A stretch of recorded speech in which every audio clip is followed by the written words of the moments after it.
ബിസ്മില്ലാഹിർ റഹ്മാനിർ റഹീം. അസ്സലാമു അലൈക്കും വറഹ്മത്തുള്ളാഹി വബർക്കാത്തുഹു. നമുക്ക് അള്ളാഹുവിനെ എങ്ങനെ പ്രാപിക്കാം?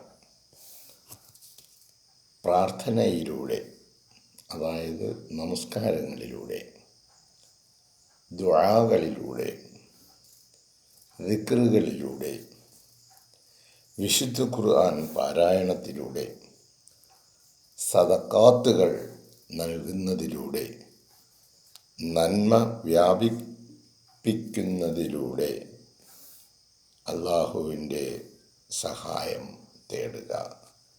അള്ളാഹുവിലേക്ക്, അവനിലേക്ക് എത്തുവാൻ അത് തന്നെയാണ് വഴി. നിങ്ങൾ അറിയുന്നവരാണെങ്കിൽ അള്ളാഹു അവൻ തന്നെ നിങ്ങൾക്ക് മതിയായവനാണ്. മറ്റൊരു സൃഷ്ടിയുടെയും ആവശ്യമില്ല. ചിന്തിക്കുമല്ലോ.